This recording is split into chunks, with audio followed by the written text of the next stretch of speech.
ரோஜா பூ. 9ஆம் வகுப்பு மாணவி பிரியா. உடல்நலம் மற்றும் நல்வாழ்வு, ஊட்டச்சத்து மற்றும் ஆரோக்கியமான உணவு. பிரச்சனைகள்: ஊட்டச்சத்து ஆரோக்கியமான உணவு கிடைக்கவில்லை. காரணம்: பெற்றோர்களுக்கு ஆரோக்கியமான உணவு பற்றி விழிப்புணர்வு இல்லை. விளைவு: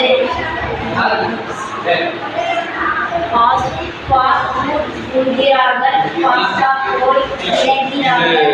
அதற்காக வீட்டில் சத்தான உணவை கொடுக்க வேண்டும் என்று கேட்டுக்கொள்கிறேன். நன்றி, வணக்கம். ஒரு நிமிஷம் 3 நிமிஷத்தில் அட்லீஸ்ட்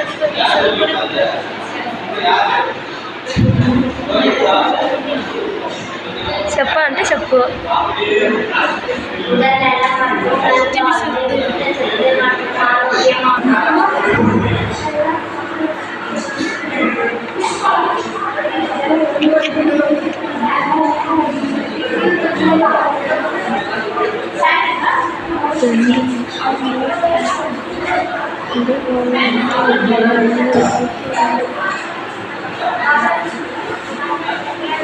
क्या मैं किशोर नहीं ये मैं पेगा बात लेने पे किसको ना करियर नहीं चलती